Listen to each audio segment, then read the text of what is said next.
जय हिंद एवरीवन। आज की क्लास में हम करने वाले हैं इंग्लिश मॉक टेस्ट नंबर 17 और ये आपके एयरफोर्स एक्स और वाई ग्रुप के लिए इम्पोर्टेंट रहने वाला है। सेम उसी पैटर्न पर है जिस पैटर्न पर आपका एग्जाम आता है। और इससे पहले कि यदि आपने टेस्ट नहीं देखे हैं तो आप सारे टेस्ट करके चले जाइएगा। आपको ऐसा ही फील होगा कि जैसा कि आप मेरा टेस्ट लगा रहे हों और रियल एग्जाम का बिल्कुल एक्सपीरियंस के साथ हम करने वाले हैं। यदि आपको इस टेस्ट की पीडीएफ चाहिए तो हमारे टेलीग्राम चैनल को ज्वाइन कर लीजिए। मैं पहले वहां पर आपको टेस्ट सेंड कर देता हूं ताकि आप खुद से उस टेस्ट को लगा सके और उसके बाद इस क्लास को देख सके ताकि आपको ये पता चल सके कि आपने गलत कितने किए या फिर सही आंसर्स क्या है। ठीक है बच्चों, चलिए स्टार्ट करते हैं। हमारा स्टार्टिंग में आ गया कॉम्प्रिहेंशन। देखिए डिपेंड करेगा ये आपकी शिफ्ट पर कि कुछ भी चीज पहले आ सकती है, ऐसा नहीं है कि इसी वे में आएंगे, बट जो पैटर्न है वो सेम रहने वाला है आपका। कॉम्प्रिहेंशन आएगा, एक पैसेज आएगा जिसमें आपको 4 या 5 क्वेश्चंस दिए जाएंगे। 4 भी हो सकते हैं, 5 भी हो सकते हैं, वो डिपेंड करेगा आपके पर्टिकुलर एग्जाम पर। टोटल हमारे 20 क्वेश्चन रहेंगे, इसमें देखेंगे हम कितने सही कर पाते हैं। चलिए, तो पैसेज को करने का सबसे आसान तरीका होता है कि पहले आप क्वेश्चन पढ़ लीजिए ताकि आप जब अपने पैसेज को रीड करें तो आपको क्वेश्चन याद आए कि हाँ कहाँ से हमें क्वेश्चन पूछा गया था। तो क्वेश्चन है हमारा first, the most important natural resource for natural development is. बस आपको इतना करना है कि आप क्वेश्चन रीड कर लें, उसके बाद सॉल्यूशन बाद में देखेंगे। Human power means. Next, third question है the ignored and overlooked factor in the development of the natures is. Women have hardly what. और फिफ्थ है वुमेन पावर इज। तो आपको क्वेश्चन पढ़ के भी एक अंदाजा हो गया होगा कि हाँ पैसेज बिना पढ़े पैसेज को ये पता लग गया कि हाँ एक थोड़ा थोड़ा वुमेन पावर के ऊपर डिपेंड है और वुमेन पावर मीन्स पर डिपेंड है। तो इस तरीके से आप अब अपने पैसेज रीड करोगे तो आपको पता चल जाएगा कि क्वेश्चंस कहाँ से पूछे गए हैं। देखिए इसमें 5 क्वेश्चन है, वैसे तो ऑलरेडी 4 ही फिक्स होते हैं, बट मैं अलग अलग तरीके से कराने की कोशिश कर रहा हूँ ताकि आप बिल्कुल पैनिक ना हो। देखिए मैं रीड करता हूँ और ओवरऑल हम इसकी समरी निकालेंगे। Among the natural resources which can be called upon uh, called upon be in natural plan for development possibly the most important in human is human labor. Without productive labor force, including effective leadership and intelligent middle management, no amount of foreign assistance of natural wealth can ensure successful development and modernization. One essential factor is usually overlooked or ignored. The forgotten factor is the role of women. The role of women. Development will be handicapped as long as women remain second class citizens, uneducated without any voice in family or community decisions, without legal or economic status, married when they are still practically children, and the, henceforth producing one baby after another, often only to see half of them die before they are of school age. We can enhance development by improving women power, by giving women opportunity to develop themselves.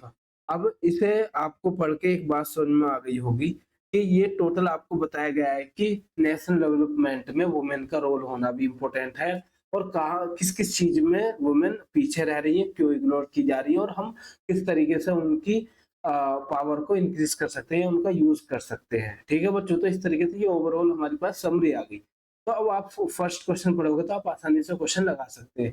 The most important natural resource for the national development is. तो बताइए, देखो मैंने highlight किया था आपको कि जो आपका ह्यूमन लेबर है वो आपकी मोस्ट एसेंशियल पार्ट है, ये रिसोर्सेज है। ठीक है, तो फर्स्ट हमारा आंसर होगा ह्यूमन लेबर। नेक्स्ट था ह्यूमन पावर मींस। जो ह्यूमन पावर उसका मतलब क्या, ओनली मैन नहीं, ओनली वुमेन नहीं, पीपल इंक्लूडिंग चिल्ड्रन नहीं, both man and women. Third question, the ignored and overlooked factor in the development of the nation is. तो क्या इग्नोर किया जा रहा है? Role of women, role of middle management, role of child labour, role of foreign assistant. तो क्या है? Role of women. और देखिए बच्चों, यदि आपको टेक्स्ट बुक के या फिर किसी भी सीरीज के टेस्ट यदि करवाने हैं तो आप मुझे कमेंट बॉक्स में बता देना। मैं एक काम करूंगा, जो टेक्स्ट बुक के जितने भी टेस्ट है इंग्लिश के, उन्हें आपको सॉल्यूशन करा सकता हूँ वन बाय वन। ठीक है, तो पहले इन्हें कर लेते हैं। वुमेन हैव हार्डली, तो हैव हार्डली के बाद क्या आएगा कि any voice in family community decision, any economic और legal status, any voice in family और कम्युनिटी डिसीजन और लीगल और इकोनॉमिक स्टेटस। तो यही हमारा सही है, C option. Fifth question and the last, women power is an essential power in the development of nation, an essential power in child production नहीं, an essential power in marriage नहीं, an essential factor for the death नहीं। तो हमारा first answer होगा इसका। तो I hope आपने ये सब कर लिए होंगे, अब आपको पता चल गया होगा किस तरीके से आप मैसेज कर सकते हैं। नेक्स्ट मूव होते हैं हम, क्वेश्चन है हमारा रॉन्ग पोर्शन से, मीन्स कि आपको ग्रामेटिकल एरर बतानी होगी कि इसमें ग्रामेटिकल एरर है क्या। जैसे हमारा सिक्स क्वेश्चन है, there is a few water in the bowl on the table, और यदि एरर नहीं है तो हमें नो एरर क्लिक करना होगा। वैसे तो चार ही ऑप्शन होते हैं, बट ये एक्स्ट्रा दे रखा है, कोई उसमें डरने की जरूरत नहीं है। ठीक है, तो there is a few water. अब आप यदि मेरी कॉन्सेप्ट की क्लास देख चुके हैं, जो मैंने आपको टॉप 50 मतलब 50 कॉन्सेप्ट की क्लास अलग अलग 10 प्रोवाइड कराई है, और हर क्लास में मैंने 5 कॉन्सेप्ट कराए थे। तो उसी में से ये है कि फ्यू, जो हमारी काउंटेबल थिंग्स होती है ना बच्चों, काउंटेबल, उनके आगे तो फ्यू आता है, बट जो नॉन अनकाउंटेबल नाउन होते हैं ना, उनके आगे फ्यू नहीं, लिटिल का यूज होता है। और वाटर क्या चीज है? एक अनकाउंटेबल नाउन है, अनकाउंटेबल नाउन। तो इसलिए हम लिटिल का यूज करेंगे, अ लिटिल वाटर। तो एरर जो होगी वो सेकंड पार्ट में। आई होप आपको ये बात समझ में आई होगी। चलिए नेक्स्ट है हमारा seventh question, if I had booked my flight tickets earlier I would have at least 5000 rupees. मैंने कहा ना, आपको इन क्लास से अलग कहीं भी कोई कॉन्सेप्ट दिखेगा ही नहीं आपके एयरफोर्स एग्जाम में। तो ये टॉप 50 कॉन्सेप्ट आपको एक जड़ी बूटी की तरह है। ठीक है, तो इन्हें जरूर कर लीजिएगा, और मैं इसकी एक मैराथन ले आऊंगा जिसमें कंप्लीट सारे सारे एक ही क्लास में करा दूंगा। देखिए, इफ आई हैड बुक, जब भी आपका कंडीशन सेंटेंस में हैड प्लस वर्ब की थर्ड फॉर्म होती है, तो उसका जो सेकंड क्लोज होती है उसमें हम वुड हैव का यूज करते हैं, वुड हैव। तो यहाँ पर वुड हैव आएगा, और हैव के बाद आपको पता है कि वर्ब की थर्ड फॉर्म आती है वुड हैव सेव्ड। तो एरर हमारी सेकंड पार्ट में होगी। चलिए एट्थ क्वेश्चन, इसमें क्या होता है ना, choose the suitable word for each blanks to make sentence most meaningful. हमें मोस्ट मीनिंगफुल सेंटेंस बनाना होगा इस सेंटेंस को पढ़ के। सी लुक्स एज इफ, अब एज इफ मैंने बताया था आपको, एक कमांडो सीरीज में भी ये कॉन्सेप्ट कराया था, जब भी एज इफ आता है तब हम, चाहे वो सिंगुलर हो या प्लूरल हो, हम वर्ड का यूज करते हैं। तो she looks as if she was ill नहीं, हैज बीन इल नहीं, विल बी इल नहीं, वर इल होगा। ठीक है, चाहे वो सिंगुलर है प्लूरल है, वर इल होता है, क्योंकि ये इमेजिनेशन है, ऐसा प्रतीत हो रहा है जैसे कि वो बीमार हो। Ninth question, mother cooks food in the morning but today she dash now. देखिए, ये एक डेली रूटीन है, जो प्रेजेंट सिंपल प्रेजेंट में बात करी है, वो एक डेली रूटीन था कि mother cooks food in the morning, morning में बनाती है, बट टुडे आज सी डैश नाउ। तो इज कुकिंग, कुक्स, हैज कुक्ड या फिर विल कुक, नहीं ये सब गलत है, हमारा आईएनजी में होगा क्योंकि नाउ आ गया, जो है अभी भी बना रही है। तो जब आप सेंस निकालोगे तो प्रेजेंट कंटिन्यूअस का होगा, but today she is cooking now. I think आपको ये क्लियर हुआ होगा। नेक्स्ट देखते हैं, choose the suitable preposition fill in the blank. अब प्रीपोजिशन हमें बतानी होगी फिलिंग द ब्लैंक्स के लिए, इसकी भी मैं अलग से क्लास ले चुका हूँ आपको। आई थिंक मैंने 333 333 आपको क्वेश्चंस कराए थे जो फिलिंग द ब्लैंक्स बेस्ड थे, वो भी प्रीपोजिशन और आर्टिकल पर। तो आप उन्हें जरूर देख लेना क्लास को से। तो health is essential dash, happiness, आप सभी 4 लगा दोगे और 4 होगा गलत। इन हेल्थ नहीं, ऑफ हेल्थ नहीं, 2 होता है, ठीक है, essential to happiness. Next PQRS, इसे हम पैराजम्बल भी बोल देते हैं, पीक्यूआरएस भी बोल देते हैं, या फिर रीअरेंजमेंट भी बोल देते हैं। इसमें क्या होता है कि आपको 4 या फिर 5 अलग अलग सेंटेंसेस स्टेटमेंट दी जाएंगी और इन्हें कनेक्ट करके एक मीनिंगफुल स्टेटमेंट बनानी होगी, और वो भी ऑप्शन के अकॉर्डिंग। सबसे बेस्ट है कि इसमें ऑप्शन गिवन होते हैं। तो देखिए, जब हम पढ़ेंगे it is the art of exchange thought, तो मैं आपको एलिमिनेशन मेथड सिखाता हूँ। देखिए, जब भी इट इज आ रहा है तो इट इज से पहले किसी की बात की गई होगी, तो इसलिए स्टार्टिंग नहीं कर सकता। अब यहाँ पर हमारा स्टार्टिंग जो हो रही है वो बी और डी से हो रही है। तो बी देखिए, नॉट एवरीबडी कैन पेंट और play music but almost everyone talk. तो मे भी हो सकता है, बट 10 नहीं होगा, सी से स्टार्ट नहीं होगी। तो क्या होगा, conversation is a fine art. तो स्टार्टिंग किससे है, डी से। जब आप सुटेबल देख पाओगे तो पहचान पाओगे डी स्टार्ट होगा। तो बी से स्टार्ट नहीं है, तो 2 ऑप्शन आपके एलिमिनेट हो गए, डी बचा। तो conversation is a fine art. अब इसके बाद हमें 2 ऑप्शन है कि डी के बाद ए आएगा या फिर डी के बाद बी आएगा। तो conversation is a fine art, B है नॉट एवरीबडी कैन पेंट, नहीं ये वाली बात तो नहीं सुटेबल हो रही। तो इट इज द आर्ट, अब आर्ट की बात आ गई ना, और आर्ट से एंड था, तो हमारा ए होगा डी के बाद ए। और अब पढ़ के देख सकते हैं एक बार, आपको खुद पता चलेगा कि हाँ मीनिंगफुल सेंस आ रहा है। Conversation is a fine art, it is the art of exchanging thought. Not only everybody can paint or play music, but almost everybody can talk. Thus, it affords the greatest pleasure to the greatest number. तो हमारा कौन सा सही होगा, C option बिल्कुल सही होगा। ठीक है, चलिए नेक्स्ट है, choose the correct spelled word. अब करेक्ट स्पेल्ड वर्ड बताइए, मैंने आपको टॉप 100 स्पेलिंग करा रखी है, आप उन्हें कर लीजिएगा, एयरफोर्स के लिए बहुत ज्यादा इंपॉर्टेंट रहेंगे।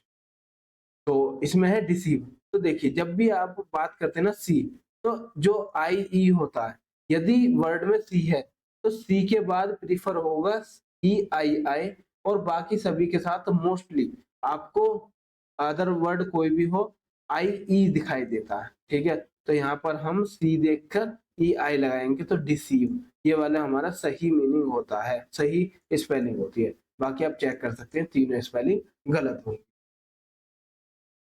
Next 13 question, choose the correct change of narration. अब आप नरेशन जानते हैं कि डायरेक्ट इनडायरेक्ट होता है, अब हमें इसमें बताना होगा कि सही नरेशन क्या है। तो या तो आपको डायरेक्ट दिया जाएगा, इनडायरेक्ट पूछा जाएगा, इनडायरेक्ट दिया जाएगा, डायरेक्ट पूछा जाएगा। तो यहाँ पर है she asked me who had broken the chair. अब देखिए, आस्क्ड है तो सेड टू आस्क्ड। अब यहाँ पर क्वेश्चन मार्क है, तो मे बी ये भी सही हो सकता है, ये भी सही हो सकता है, कोई दिक्कत नहीं है। तो सेड टू आएगा वैसे तो।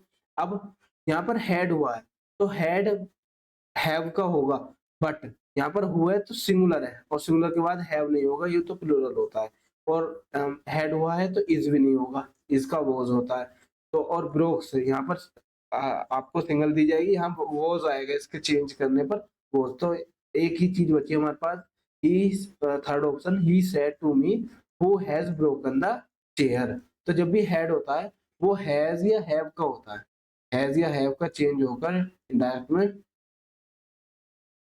तो चेंज हो जाता है हैड प्लस वर्ब के थर्ड फॉर्म में। तो यहाँ पर देखेंगे हु जो है वो सिंगुलर के लिए यूज हुआ है, तो हु की वजह से आपको हैज का यूज करना पड़ेगा, हैव का नहीं। चलिए, आई थिंक आपको क्लियर हुआ होगा। अब 14th क्वेश्चन देखते हैं, चूज द करेक्ट वॉइस। अब हमें वॉइस बतानी है, आपको एक्टिव वॉइस दी जाएगी, पैसिव पूछी जाएगी, या पैसिव दिया जाएगा, एक्टिव पूछा जाएगा। द न्यूज सरप्राइज्ड अस। तो मैंने आपको टॉप 100 आपको एक्टिव पैसिव करा रखे हैं, आप वहां से देख सकते हो, और आगे आने वाली क्लास में टॉप 200 भी मैं कराने वाला हूँ, जो आपके एग्जाम में बहुत कारगर साबित होंगे। द न्यूज सरप्राइज्ड अस, तो आप सभी को पता होगा, वरना लिख लेना, सरप्राइज्ड के बाद बाय का यूज नहीं करते हम, प्रीपोजिशन एट यूज करते हैं। तो we were surprised at the news, by the news, with the news, on the news, तो ये सब गलत होता है। एट बिल्कुल फिक्स्ड प्रीपोजिशन है जो सरप्राइज्ड के बाद आती है। ठीक है बच्चों, चलिए नेक्स्ट मूव होते हैं हम अगले क्वेश्चन की तरफ। 15th question, choose the correct one word substitution. आपको वन वर्ड बताना होगा, क्या है, प्लेस दैट प्रोवाइड्स रिफ्यूजीज, मतलब रिफ्यूजीज होते हैं, रिफ्यूजी जो विदेश से या फिर दूसरे देश से शरणार्थी होते हैं, भग कर आते हैं या फिर शरण लेने के लिए आते हैं, तो उन्हें जगह जो प्रोवाइड की जाती है उसका नाम क्या है? शेल्टर नहीं, शेल्टर तो छुपने की जगह होती है, हाउस घर होता है, कंट्री देश होता है, असाइलम बोलते हैं, ठीक है। असाइलम वो जगह होती है जहाँ पर रिफ्यूजीज आकर रहते हैं। जैसे बांग्लादेश, म्यांमार से आकर कुछ बंदे पश्चिम बंगाल में रहने लगे, वेस्ट बंगाल में, तो वहां पर एक पर्टिकुलर जगह पर एक चीजें बना दी जाएंगी, छोटे छोटे घर बना दिए जाएंगे तंबू टाइप में, उन्हें दे दिया जाएगा, तो उसे हम असाइलम बोलते हैं कंप्लीट को। चलिए नेक्स्ट है हमारा, विच best express meaning of idiom and phrase. आपको इडियम और फ्रेज का सही मीनिंग बताना होगा। तो देखते हैं क्या है। वर्ड है हमारे पास रैंक एंड फाइल। देखिए रैंक एंड फाइल जो यूज होता है ना, वो सिंपल कॉमन पीपल के लिए यूज होता है, ठीक है। सिंपल कॉमन पीपल्स के लिए यूज होने वाला हमारा वो है idiom phrase, rank and file. Next, choose the correct similar of the word. आपको सिमिलर बताना मतलब सिनोनिम बताना है। तो पेंसिव, अब पेंसिव क्या होता है ये देखिए। पेंसिव का मतलब होता है थॉटफुल, मतलब जिसके विचार आ रहे हों और सोचने वाला, थिंक। तो थॉटफुल इसका सही मीनिंग होगा। केयरलेस वो होता है जो ज्यादा मतलब ध्यान ना देता हो। और मैं आपको कोशिश करूँ, देखो ये वाला वर्ड आप याद रखना, पेनिटेंट। पेनिटेंट का मतलब होता है कि ऐसी फीलिंग जो रिग्रेट फील कराती हो, मतलब फीलिंग्स सोज सोइंग सोइंग रिग्रेट, पछतावा, ठीक है, पछतावा कह सकते हैं, पछतावा। तो पछतावा हम पेनिटेंट को कहते हैं, किसी गलती को, पाप का प्रायश्चित करना या फिर माफी मांगना, तो पेनिटेंट होता है। तो इसका मतलब होगा थॉटफुल। और अनअटैच्ड आप जानते हैं, अटैच का मतलब होता है जुड़ना, अनअटैच का मतलब होता है अलग होना। एवर्ट, एवर्ट का सिनोनिम बताइए। देखिए एवर्ट का मतलब होता है टालना, टालना, तो इग्नोर करना, तो अवॉइड करना इसका सही मीनिंग होगा। एक्सक्यूज बहाने बनाना, ओवे फॉलो करना, हाइड छुपाना, तो एवर्ट का मीनिंग होता है टालना। Next, choose the opposite of the word, मतलब अपोजिट एंटोनिम बताना है, एंटोनिम। तो एंटोनिम क्या होगा? क्वेश्चन हमारे आगे फास्टिडियस। देखिए फास्टिडियस का मतलब क्या है? और यदि आपको वर्ड में, वर्ड पावर में या वोकैब में कुछ प्रॉब्लम होती है, देखिए मैंने ए टू जेड वोकैब की क्लास ले रखी है, और वो हर उसमें कम से कम 200 प्लस क्लासेस हैं, मतलब क्लास हैं, 200 प्लस वर्ड होते हैं एक क्लास में। तो आई थिंक 5 से 6 क्लास होंगी और ज्यादा भी हो सकती है, उन्हें प्ले लिस्ट होगी, उसे देख लेना। आपके 100% बिल्कुल सही जाएंगे। और कोशिश करना कि इन ए टू जेड में से आपका एक भी ना छूटे, क्योंकि क्या पता इनमें से ही आपको देखने को मिले और बाद में आकर ये कहें सर आपकी पीडीएफ में से क्वेश्चन लगे थे बट हम कर नहीं पाए। ऐसा नहीं होना चाहिए बच्चों। जो चीज आपके आंखों के आगे आ चुकी है वो कभी गलत ना हो, बस यही शर्त अपने आप से लगा कर रखना। एक बार आप जैसे ये टेस्ट लगा रहे हो, तो इन टेस्टों में बस इतना ध्यान दीजिए, कोई भी गलत हो या सही हो, अब तो झेल लोगे, अब सही कर लेना, बट एग्जाम में आपका गलत नहीं होना चाहिए, ये आपकी आपसे शर्त होनी चाहिए खुद की, ठीक है। और चैनल को सब्सक्राइब कर लीजिए ताकि आगे आने वाली वीडियोस आप टाइम से देख सके और इंग्लिश में 18 प्लस आप स्कोर कर सकें। देखिए फास्ट डीएस का मतलब होता है आपका नक चढ़ा, मतलब थोड़ा सा ढोंग करने वाला, नक चढ़ा, नक चढ़ा, जिद्दी टाइप में है ना, और थोड़ा मुंह बनाने वाला, तो इसे हम कह सकते हैं, इसका उल्टा हो सकता है एडजस्टेबल, मतलब जो एडजस्ट कर लेता हो, हर चीज मान लेता हो, हाँ चलो कर लेते हैं, तो उससे इसका अपोजिट हो जाएगा, फ्यूजी नहीं होगा। कोऑपरेटिव, देखो कोऑपरेटिव और एडजस्टेबल में थोड़ा सा कंफ्यूज होगी, लेकिन मोस्ट हमारा सिमिलर वर्ड होगा, मतलब अपोजिट वर्ड होगा एडजस्टेबल। नेक्स्ट देखिए सैलो। सैलो का मतलब होता है थोड़ा थोड़ा उथला, मतलब थोड़ा ऊंचा, उभरा हुआ, उभरा हुआ, इसका मतलब होता है सैलो। तो हाई बिल्कुल इसका सिनोनिम होएगा। लॉन्ग भी थोड़ा सिनोनिम की तरफ जा रहा है, वाइड भी, बट डीप इसका एंटोनिम होगा उल्टा। सोलो का मतलब उभरा हुआ और डीप का मतलब गहरा। आई थिंक आपको क्लियर हुआ होगा। तो ये टेस्ट आपको कैसा लगा कमेंट बॉक्स में जरूर बताएं, अपना स्कोर जरूर बताएं कि सर इतने सही है और हमें थोड़ा थोड़ा इम्प्रूवमेंट हो रहा नहीं हो रहा, वो फीडबैक मुझे जरूर दे। जो भी आपका विचार हो, फीडबैक हो, कमेंट बॉक्स में लिखें। बाकी जो भी यदि आप हमारे पर्सनल मेंटर से प्रोग्राम से जुड़ना चाहते हैं फ्री ऑफ कॉस्ट, आपको एग्जाम तक आपकी तैयारी कराई जाएगी फ्री ऑफ कॉस्ट, तो आप इस व्हाट्सएप नंबर पर मैसेज कर सकते हैं, जहाँ पर मैं आपको एग्जाम क्लियर होने के बाद जीडी की भी तैयारी कराऊंगा। तो और बाकी आप इस यूट्यूब चैनल से जितना कंटेंट है पढ़ सकते हैं आगे आने वाली वीडियोस के साथ साथ। चलिए अब हम मिलते हैं नेक्स्ट वीडियो में, तब तक के लिए धन्यवाद। जय हिंद बच्चों।